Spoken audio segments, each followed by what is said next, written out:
So today we're here with my man Ryan Davis. What's up, man? Man, I met him. First time I met him was last year, I think in July. No. More than that? No, yeah. It's only a year. It's only been like. No, because I was thinking about at the show, but we met before that because it's Beverly. Right. Yeah, we met at the Tone Show. Beverly Crowder. But when I first met Ryan, I was like, yo, man, like you're a star. Not you're up and coming. Not you're on your way. You're a star. But because I'm a barber, a stylist, first thing I told him, I was like, yo, but you got to get a celebrity haircut, man. Hey. And then Ryan was like, well, I'm from Concord. Oh yeah. What'd you expect? But as a celebrity barber, I knew that I could do something for him, that he could feel what a real haircut is, because it changes your life. You know what I'm saying? So, oh yeah, man. When you get out that chair, you're a different person. Yeah, yes, exactly. So I promised him, I said, yo, I'm gonna give you, I want to cut your hair 3 times. That's it, man, 3 times. And and that's what we did. The last time I cut his hair, he just happened to have a taping that he was about to film on HBO. Yeah. Going to California. I'm like, man, this is crazy because I'm trying to cut your hair so that, when we ride down to go see Kevin Hart, you straight. Yeah. And my hair gets straight. But then when he said, yo, I'm filming this HBO special, and I was thinking about, who was going to cut my hair. So that was the 3rd cut, man. And, from that time, back when I first met you to now, I see you doing amazing things. But, one thing that I do, as far as the music business, it's about branding and getting to connect with people. So, what I saw, what I could, assist him in doing is that he has like over 100 million views. Yeah. Probably 200 now. Yeah. 200 million views, over 1 million followers. Yeah. And I'm like, wow, but I'm from the old school, so I'm like, well, social media is cool, but it's too fast. Yeah. People don't really know your story. You know what I'm saying? And Yeah. so by me cutting your hair, I'm learning about who you are and your story and your struggles. I'm like, man, this guy gotta get his story out here. You know what I'm saying? His story is dope. So I'm here to ask him a couple questions. Shout out to Lillian Blanche and shout out to D. Nicole Mills, right? Yeah. So yeah, man. So I got about some questions that I want to ask you that I think that the public would love to know. The first question is, when did you realize you were funny? I realized I was funny as a kid, mostly because I could make my mother laugh. I don't know, man, and I always had an opinion like me. I used to watch the news, like me covering current events and stuff like that is nothing new. I used to do that exact same thing, but me with my mom doing it. Wow. I remember, because she used to ask me. Mm-hmm. You know what I mean? I remember when the R. Kelly and Aaliyah thing she asked me about it. I didn't even know what statutory rape or sexual relationships was at that age. But she was just, my mom was always like, what do you think about this? How do you feel about that? Do you think a girl, because I was young, Right. she was like, do you think a grown man should be, and like, should date, you know what I mean? That's the way she worded it. It wasn't about, like, she didn't talk about sex and that. Right. It was, and I remember answering her, and she was just busting out laughing and laughing. And then in school, people thought I was funny, but I was, I'm really good at like joning, doing the dozens. Wow. Well, going back, I have friends that are really good at picking, and you know what I mean. So you had to be sharp, man. Some of my friends are some cutthroat dudes, man. Wow. You could really get embarrassed out here. So I wanted to make sure I was good, but I wasn't a class clown though. Never. Well, I could tell that because by me being able to go on the inside of your personal world. One thing that I gained from the last cut, no more haircuts for free. Well, actually, you about to be out there, so unless you fly me out. But I learned that last haircut, man, that you were really into you're very knowledgeable about politics, about sports. Yeah. Today I learned a lot about music. You're singing or rapping every lyric of Jay-Z. I'm like, man, what does this guy not know? Well versed in whatever's going on in the world, man. Yeah. Whether it's politics, pop culture, sports, everything. I genuinely have an interest in all of these things. And that's crazy. But that aided me in what I do. Yeah. You know what I mean? So do you think you'll ever go into radio or TV or commentating? Well, that's what I was in college for. I went to school, get a degree in communications with a minor in journalism. But I found comedy on the way through it, and I left school and created my own platform on YouTube. Wow. And and then moved that platform, stopped doing that, and then started doing stand up, and then brought that platform back, but brought it back on Facebook instead of YouTube. Mm-hmm. And then the world changed. Like it was just everything changed after that, man. Like, gosh, man, I didn't even realize the amount of success I was seeing. Like at the very beginning, I went back and looked at, like today, I was going back and looking at videos where, like, I remember like doing those videos or whatever. I looked at some of my earlier videos. They had 78,000 views. Wow. Like, who gets 78,000 people to tune into something when they just started? Think about how many people 78,000 people, you know what I mean? That's a lot of people to tune into somebody who no one's heard of. Like, it was just, for some reason, I had a way of grabbing people right from the jump, man. And now, earlier this year, I had a video did 20 million views. That's crazy. So, I mean, clearly, onto something very good.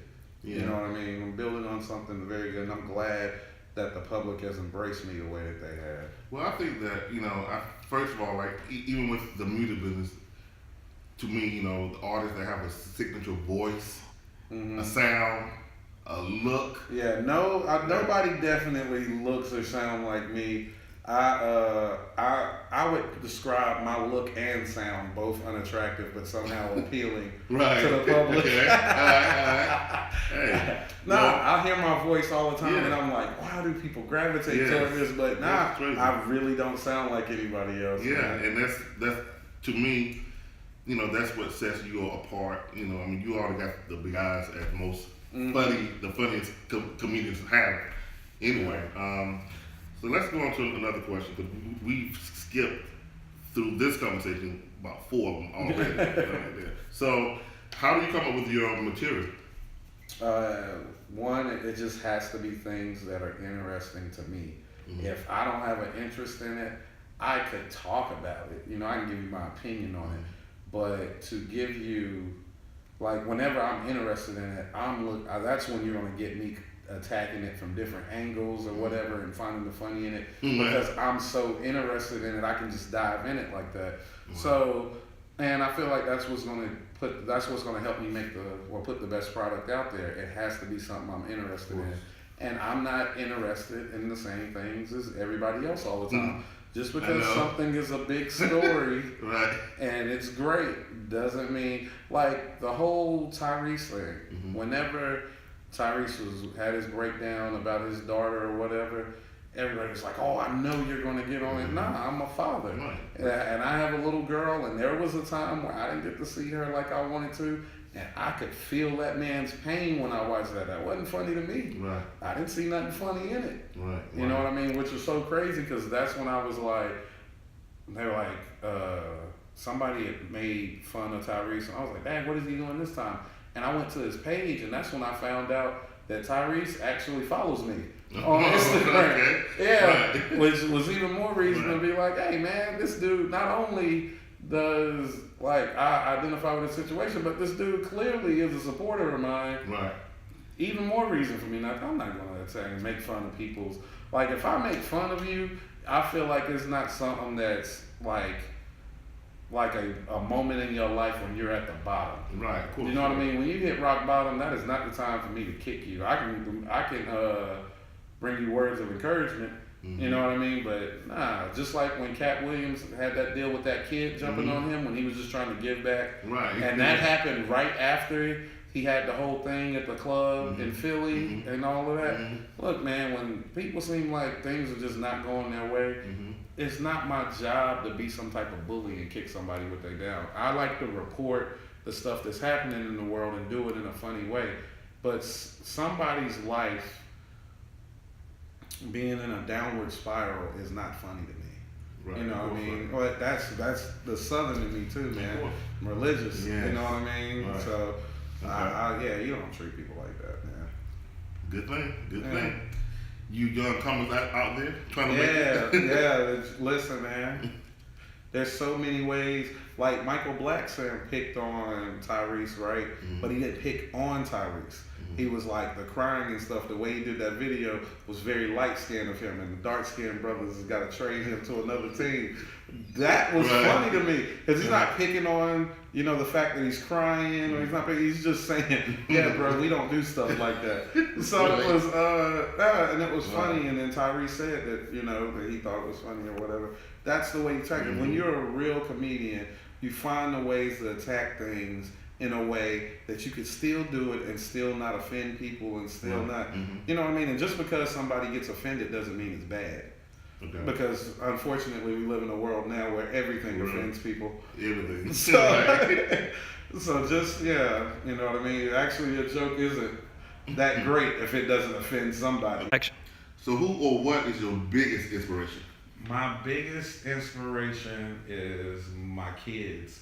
That keeps me motivated. Like on days that I don't feel like doing it. Like, there's always, I don't care what you do. Even if you're doing something you love every day, there's got to be a day where you're like, man, I don't want to do it today. Yeah.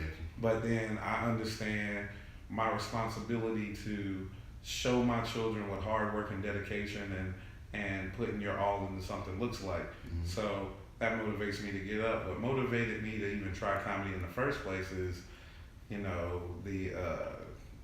there's Chris Rock, Dave Chappelle, Patrice O'Neal, and Kevin Hart. Okay. Those are my biggest influences. Chris Rock, I believe, does the best like humor when it comes to current events and things of that nature. I remember I had a bit about Donald Sterling. Okay. And I remember watching Chris Rock host a BET Awards or something like that, and he had the same material. Our jokes lined right up to the point that one of my friends called me and was like, "You hear Chris Rock doing your jokes?" I was like, "He's not doing my jokes. It's so good. It's parallel thinking." Right. But it was good to see if I had a parallel thought as a legend, then I must be on the right track. You know what I mean? And Dave Chappelle for me is the greatest stand-up ever. You know what I mean? His misdirection style, his ability to hide his joke and hit you with it, and it'd be like, how did he even come up with that? And his ability to tie two things that may not have anything to do with each other, and then at the end of the day, find a way to tie it up together, and it made perfect sense to you. He's the greatest, you know what I mean? In that aspect, like Dave Chappelle is just the greatest to me, you know what I mean? And he influenced me, so I have a good little misdirection style. Like you know what I mean? I get that from him. And then Patrice O'Neal was always the one. It was no emotion in his comedy. It was all about logic and reasoning. Like, even if he said something you completely disagreed with, by the time he finished with his joke and his bit, you would be laughing and be like, "Well, I see where he's coming from with that." You know what I mean? And so he was so good with words. And I look at those, and then you look at Kevin Hart, the greatest comedic business mind ever, in my opinion. What that dude has been able to do, and his hustle and hard work, and each year finding a way to top the year before in some type of way, that grind and something, man. If those four guys, man, and I just look at those guys and what they do and what they've done, and if I can somehow model my career with pieces of what they did, man, I think I have no choice but to be legendary or be remembered forever, man. We're talking about some of the guys, in my opinion, who are the best to do those things that I name. You know what I mean? And those are the things I like to do. I like to do current events. So if I go, who's the best? Well, I think Chris is the best. I love the misdirection style. I love when people try to guess my jokes and then find out that they're completely wrong, that I had them going down this way, and then boom, hit them that way. Who's the best at doing that? Well, I think Dave is the best at doing that. Whenever I play devil's advocate with things like there's stuff that goes on in the news and everybody see it as bad, I was like, how can I turn this and make people look at it a different way? That's the Patrice O'Neal thing. And then how in the world can I make my career soar like it never soared before? How can I use social media to, help my comedy career? How can I use my stand-up comedy career to wash the hand of social media? How can I create content in different ways? How can I own the rights to these different things? How can I get the best deals for myself? That's the Kevin Hart thing, you know what I mean? So man, I pay attention to everything, right? That's the one thing I think that separates me from a lot of people. I pay attention to everything. I'll read everything. I'll listen to everybody's interviews. Your interview could be a 5-hour interview. I'm going to listen to your interview because I know I'm going to get something out of it. Someone wants to know, who is your biggest fan? My biggest fan is a woman named Tessa in New York, the state of New York. The reason I say that is, look, man, when people support you, they support you. I've seen support in all kinds of ways, but when I tell you I make a video or something saying I'm going to be in a different city, Tessa ain't even near that city. She still comment on it. Hey, love, congratulations, whatever. Tessa has seen me in Buffalo, New York, and in New York City. Wow. Okay. Like, that's like a 5-hour difference. Yeah, like a 5-hour difference. Saw me in both cities. Bought merchandise in both cities. Wow. Cop stuff from the internet. Everything supports in every way possible. And the reason I say she's my biggest fan, because how can I say she's not? Right. You know what I mean? She's always visible, always. Now, there's other people who, may watch this and be like, well, I disagree, I'm your biggest fan. Listen, she's made herself visible to me. Wow. To the point where you know her name. I know her. You see what I'm saying? Yeah. Like, I know her. It's hard for me to say anybody's a bigger fan than that. Wow. Tessa represents big time. Every time, every way she can, man. That she really made me see what it's like for somebody to really love what I do, man, and she cares about me as a person too. Okay. You know what I mean? Right. Yeah. So that's different. That's the, you know what I mean? Like, if definitely. something goes on in my personal life or whatever, she'll be right there. Congratulations, happy for you, and I know she really means it. Like, that's my biggest fan right there. There it is. Next question is, and I've been experiencing this with her. Question is, how does it feel to go out and see people whispering and pointing at you? When I was years ago, it would have been terrible. It would have been a terrible experience. It would have played on my insecurities and stuff like that. But now, I've gotten to a point where I get it. I understand what it is now. Now when it happens, I'm like, the only thing I start thinking is, are they gonna walk up to me, or are they just gonna keep standing over there whispering and pointing at me? And I had to prepare myself for whatever this is, because the pointing and whispering could mean a lot of things. It could mean, man, ain't that the dude? Or it could be like, yo, that's the dude. When he leave here, we gonna rob him. So I don't know what you're pointing and whispering about. So I always gotta stay on guard, you know what I mean? And usually, thank God that it's usually fandom. Like, I haven't had anybody come up to me and be like, I hate you and what you do. Yeah, no, you know what I mean? I'm not infamous. So that helps. This next question is, I hear that you try to personally sign every show you sell. What keeps you so humble? Oh, God, because, without my fans, I don't really have a career. They the one who make me, who I am. I'm gonna do the things that I do regardless. But the reason I'm successful is because of them. Wow. And without them, look, man, my kids don't have a care in the world, man. I don't have anything to worry about, like financially or anything, and that's because of my fans. Right. And so I don't have time to take a picture or sign a shirt, and something's wrong with me. You know what I mean? They given their time. Like, I've given my time to create these videos and create this content and do these shows, but they take the time to watch it, share it, comment on it. They pay money that they make from their job to come see me, sit there and support, and then after the show they want to take a picture with me. That's a blessing. Exactly. That's a blessing. They don't owe me that. You know what I mean? So the least I can do, you want me to sign? Of course I'll sign it. Of course. The fact that they even want my autograph is something, you know what I mean? Nah, man. I'll never charge for the autograph. The only time I could ever see myself charging for an autograph if I feel like somebody's getting my autograph for the sole purpose to sell it later, and it ain't. You know what I mean? It ain't like, I'm a big fan of yours, this autograph means getting it like, I know this autograph is gonna mean something to somebody someday. I want the things that I do to mean something to the people that it's on, but if I get to a point where I'm so big and then somebody wants me to sign something because it can make them a lot of money down the road, all right, see, this is a business transaction all of a sudden. So, nah. All right, this next question, who do you compare yourself to?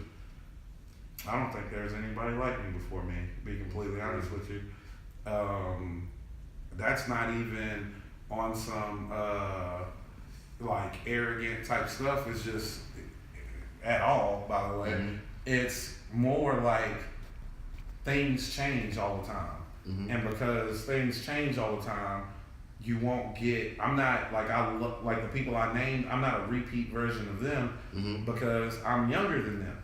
And so the things that I experienced growing up is different than them.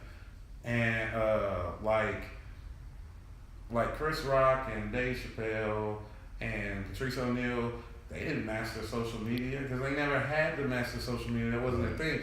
Kevin Hart mastered social media, and you know, I learned from that. You know what I mean? But Kevin Hart isn't political, or he doesn't do anything. Quickly, he was like, I'm trying to keep it peaceful. PC, positive mind.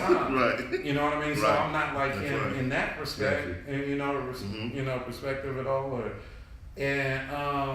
I just really think that I'm different because, and then you know, to be considered a social media influencer, but also be considered a really good stand-up comedian is also something that no one's seen before. No one, like Kevin killed on social media, Dane Cook killed on social media, but they were never looked at as a social media influencer. People always looked at them as a stand-up comic who, like, I'm looked at as a social media influencer. Right, that's true. But you know what I mean? They actually lead with that over stand-up comedy most of the time when people talk about me. So like they talk about me in the same vein. They talk about the people who only do. But in the same breath, I'm talked about in stand-up the same way that people who only do stand-up are. And I think I'm the first one, that first person to break the cheat code. You know what I mean? That show you can. That I'm a product of both. I'm the first product of both, the first real product of both. Well, I think that the way you come across with your wording, I mean, even who the hell is Ryan Davis, you know, that's so genius because it's like when people see that, you know, what if that was me wearing your t-shirt? You know what I'm saying? They would probably think, well, what is that? So it's going to make you ask questions. It's always, it's the greatest, it's a billboard. Right. Every time. People get, my fans support me, they wear it, you know, and the reason they do wear it is they get it too. And they don't mind. They want people to ask, and they can't wait to tell people, oh yeah, you got to check this guy out. And one thing about people love to be the ones who found you. Right. You're right. Who liked you first. That's the one thing I'm scared of. That one day I'll get so big that I'm like McDonald's. And people are like, man, I mean, I used to like McDonald's, but now everybody eat at McDonald's. Right. So I remember there's been plenty of artists. Like this is a good example of what I mean. Like when artists, I was a big album buyer. Okay. Like I didn't bootleg people's albums, no nothing. When an artist dropped the album, I like, and then my favorite song, I'd have a favorite song on that album, and then they'll come out with it on the radio, and it would make me mad. Like, why you letting everybody know my secret, bro? Yeah, so right now I'm like a whole bunch of people's secret. I don't want that whenever like the opportunity comes and I hit the masses that my day one fans go, he ain't cool now that everybody like him. Right. You know what I mean? That's true. So, you know. And then, you know, I think like this past year, your tour was called Funnier in Person. And to me, when I saw that, I'm like, okay, so he's really trying to let people know that although he's an internet sensation, come check me out because I'm funny in person. I thought that was genius, man. I'm like, that was genius. I was like, yeah, you got something there. The marketing. Yeah. If I don't know how to do nothing else. Yeah, that was genius. That was genius. Which video made you go viral? First one was the Odell Beckham Jr. video. The first Odell Beckham Jr. I've done two. Both of them have over 10 million views. Wow. Second video was about Chris Brown and Karuchi breaking up. No, it was the Back to Sleep remix. He made the song Back to Sleep, and he screamed her name in the song. The Back to Sleep remix. Yeah, man. Wow. That one did almost 5 today, almost 5 million. Wow. Third one was about Sierra and Russell Wilson being in a relationship. You know, I just remember them when they were happening. I was like, this is crazy. Because I didn't even, like, coming from where I come from, like, even now, the city that I grew up in, Concord, even now with the racetrack being there, the multiple malls being there, all the hotels that they're bringing in, it's a suburb of Charlotte. Even with all of that, there's still not 100,000 people that live there. It's still not you know what I mean? It's still not even really on its way to being considered a city. Wow. Even with everything happening to it. So the thought that 1 million people would tune in to what I'm doing, like legitimately 1 million people. Right. Insane. Yeah, very. So what does success look like to Ryan Davis? Who is Ryan Davis? Listen, when I tell, this is a very important thing for anybody who's wanting to follow their dream. You have to define success for yourself. Your definition of success isn't everybody's definition of it. It's what is it going to be where you're like, I'm happy that I've made it. You know what I mean? When I did this tour, you know what I mean?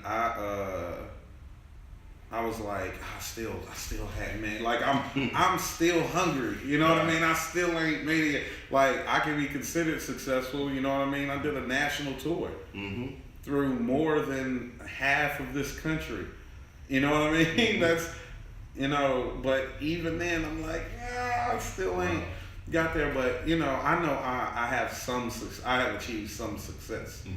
But for me, I'm not going to be successful until I'm able to create. Once Ryan Davis has a sold out national tour, a movie that he wrote, directed, and starred in, a television show that he wrote, directed, and starred in, you know what I mean, and you know, and a social media platform or a digital platform that does really well. You know what I mean? That's when I'm successful. Okay. And I know all of those things are successful in their own right. But nah, man, I want to cover the board, man. My dreams are big. Like, you know what I mean? Like last year was a heck of a year, and I would never downplay, you know what I mean, where I'm at in my career. It's a blessing. But I want so much more. I want Ryan Davis to be like Oprah.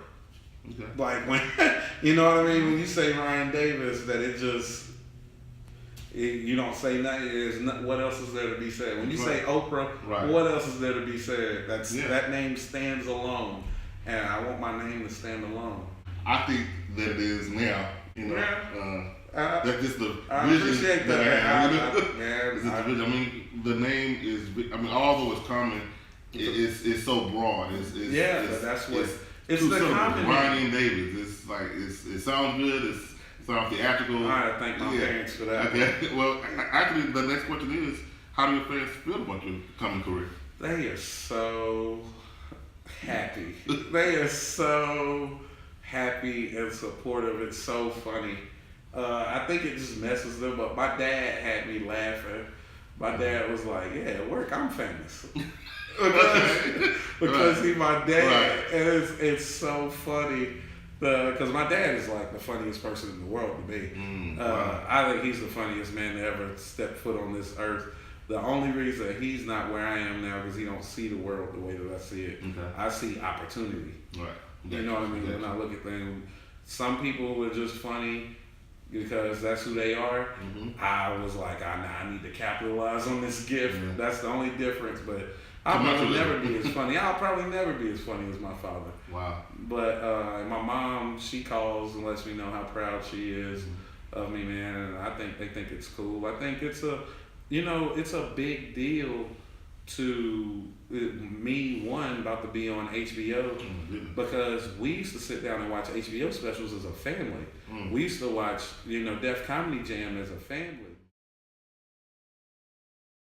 So what exactly is Goof Camp? Giving others opportunity first. Oh wow, that's Goof Camp. Okay.